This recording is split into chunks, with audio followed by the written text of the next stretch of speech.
Role-playing in fantasy RPGs, especially in MMOs, has always been one of the most popular forms of escapism. Games like World of Warcraft have served as a medium for role-players to build connections with other like-minded players and enjoy the game on their own terms in the process. If only all of it was so positive and wholesome. But this is the internet, and we are dealing with real people from real life. So one way or another, the prank has gone wrong. And it's gone sexual. There exists a form of roleplay in these online games known as erotic roleplay, or ERP. If you have spent even 5 minutes on the internet, I'm sure that this information does not surprise you in the least. But when you really become aware of it, all sorts of questions start coming up, especially with regards to online spaces geared towards children and teenagers. You may interpret it as harmless fun between adults, but in reality it can be used as a powerful grooming tactic by online predators who seek these sorts of interactions with minors. Today we're going to delve into this concept in online games like WoW, talk about its dangers, and I also just want to give my personal take and what I think of all of it. And before we get started, hi, my name is Angelika, and starting July 1st, you'll be able to get some official channel merch. It comes in the form of these beautiful desk mats from my collab with Epic Desk. They are huge, really big, really comfy and nice to the touch, really smooth.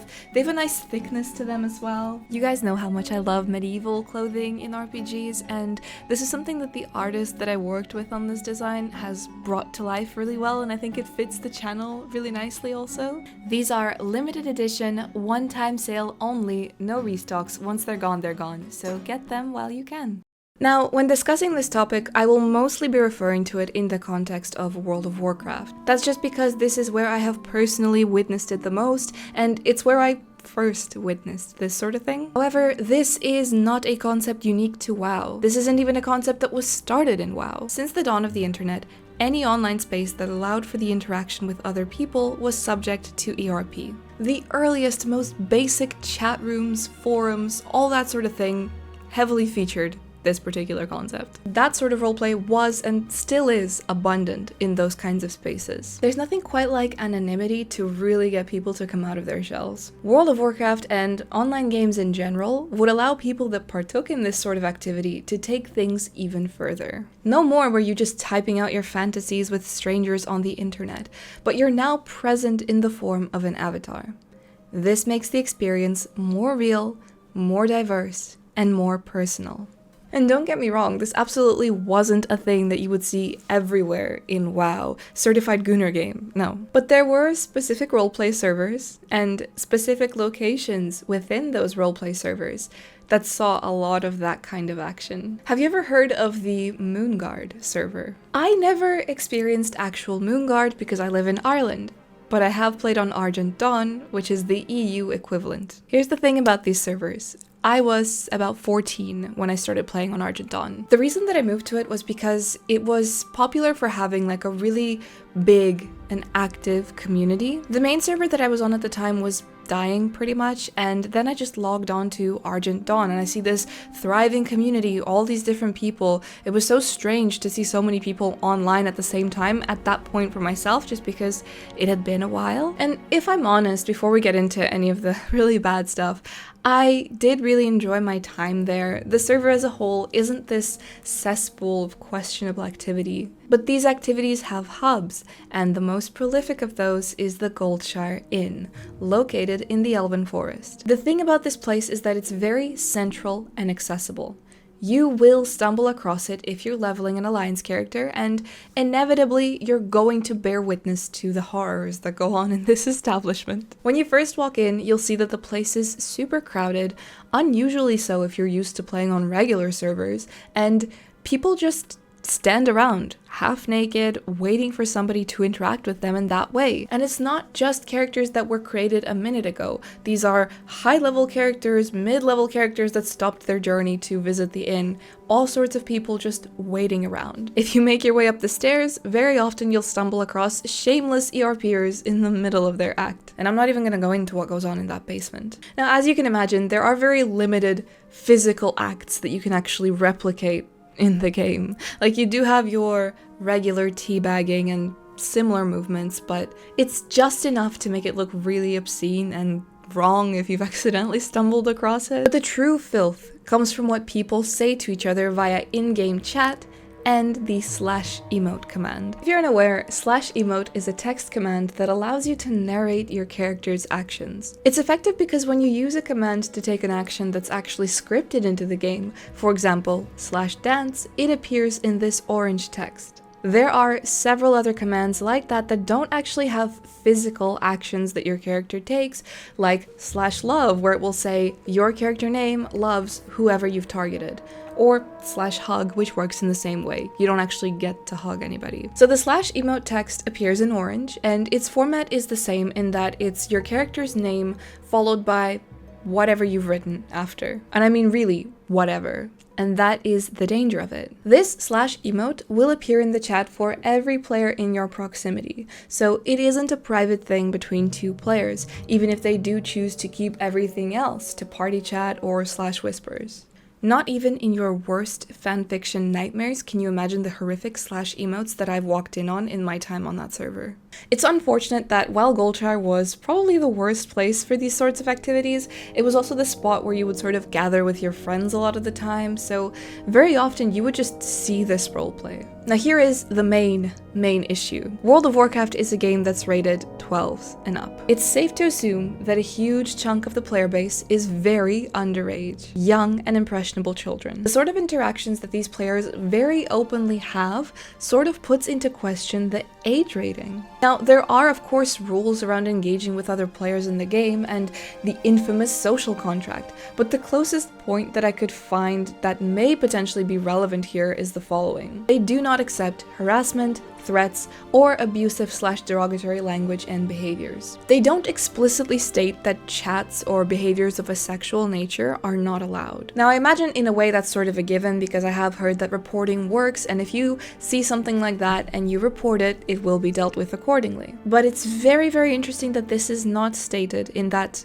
social contract, because wouldn't that really be the place for it? Or is it the case only if it's abusive or somebody finds it disrespectful that they would ban it? To which those role players could just argue, well, I didn't personally find it disrespectful. And let's say that yes, somebody does report it and they do get investigated and therefore punished. That's only in the case if somebody does report it, and a lot of people just don't. If you don't go out of your way to file such a report, it's just happening. Kids are stumbling upon these particular interactions, they might get curious, and they get their dose of the birds and the bees in the most untraditional fashion. Now, I want to be clear here. I don't think that it's up to Blizzard or any other big gaming company to protect and babysit my kids. If I'm giving my kid access to anything on the internet, it's because I myself am moderating it. You could be saying how Blizzard should crack down on this and how there should be more moderation with accordance to the age rating, but what Blizzard should do and what Blizzard will do are two very separate things. Don't let that should give you a false sense of security around your child's safety on the internet. Either you moderate it yourself, or you just don't give them the access. And trust me, it's a lot better to not give it to them to begin with than give it to them and then just take it away. Your child's safety is the number one thing. Looking again at their social contract, I think they're being careful about restricting interactions of a sexual nature, possibly because they don't want to lose that part of the subscriber base. I think that this specific point is missing for a reason, or at least that it's worded so carefully for a reason. From what I read in forums, reporting this behavior if you see it does work, but again, not everybody is going to report it realistically. If they want it to keep happening, it will keep happening. And let's say they do start cracking down on this. I imagine that it would have to be something realistic like a chat filter, a stricter chat filter. The problem with putting chat filters in place is that they will very likely end up punishing players that actually haven't done anything bad because it was taken out of context. The other issue is that people can find ways around filters, so you'd constantly have to update them and keep them up, and this would result in even further persecution of innocent players for no reason. I often see posts in places like Reddit where people have wrongfully gotten suspended or even banned. Eventually accounts are investigated, and even if they're reinstated, I've often heard it said that they won't reimburse your game time, so you're missing out on something that you've paid for as well. It's a big mess, and I feel like chat filters would turn it into an even bigger mess. You could suggest some sort of an AI moderation to be implemented, which may be context-based, but I honestly don't believe in it. For how much people preach all of this doom with AI, it's actually quite immature, and once again, I feel like it would result in the banning and suspension of innocent accounts that were just taken out of context. Potentially even more than the chat filters would. Rather than calling for companies like Blizzard to do something about it and won't somebody please think of the children, I would actually just discourage people from partaking in this sort of thing altogether. Now, apparently it is possible to turn off the game chat, but this is a 12 rated game, which means that everything in the game, including the game chat, should be functioning for those 12 and up. Otherwise, realistically, you're missing out on one of the most important parts of the game. And I feel like this is what people who say that you should just turn off your kids' game chat are missing. Yes, the game is rated 12, as long as you don't have access to one of the core elements of the game. And again, you might say to me that when it's grown adults with grown adults, it's completely fine, but it's kind of weird to do this in a space where kids will very likely come across you. And also, just for your own safety, how do you know that the person that you're talking to isn't a child? You could get into big trouble because somebody lied about their age. Kids lie about their age on the internet, and it's never been easier to do that than it is right now. And even if you don't use in-game channels for this particular activity, you're talking to somebody on Discord, for example, again, you don't know that that person that you met in the game and then brought into this particular Discord chat is over the age of 18 at the least, or whatever the requirement is in their country. I don't view it as safe for either party. Granted, what I remember from a lot of guilds on the server, they did frown upon ERP by default. It would be a bannable offense in the guild that was against the rules, and on a server where everybody knows everybody, you could limit your own participation in certain guilds because of that. I'm just lucky enough to have been educated enough by my parents at that point to know that I shouldn't be participating in that sort of thing and that it's wrong. But you'd be surprised, even now, not everybody has the same knowledge and awareness around their own internet safety. World of Warcraft is one thing, but this goes on in every online space that allows for interaction, especially those that are geared towards children. Like, you think they didn't do this shit on Club Penguin? Chat filters can be bypassed in clever ways, and predators thrive in these spaces for children with this sort of roleplay. I've heard a lot of stories about Roblox as well, that it's very bad in this regard. The main thing that I always say is that the internet is just not for children. And if you do give your kid access of any kind, you need to be sure that you are able to moderate it yourself and also equip your child with the knowledge to protect themselves when you're not there. And the safest thing for adults is to completely avoid partaking in this ERP in online games. And you know, what you do in your single player games in terms of roleplay, the mods that you install, that's completely your business. I'm not gonna ask you to open your latest Skyrim save file in front of me. That's your own private business. But actively looking for this sort of thing in a game like World of Warcraft, I just think it's strange, and I think that for your own safety and for the safety of those around you, you shouldn't be doing it. And the people that are doing it probably don't have the best of intentions, so you shouldn't interact with them either. And that's it, that's my take on the situation. I'd love to hear from you guys in the comments some of your stories and experiences with this particular form of roleplay. But yeah, I hope you guys enjoyed the video, and if you did, please make sure to leave a like and subscribe. As always, big thanks to my channel members, and I'll see you guys in the next video. Be seeing you, bye!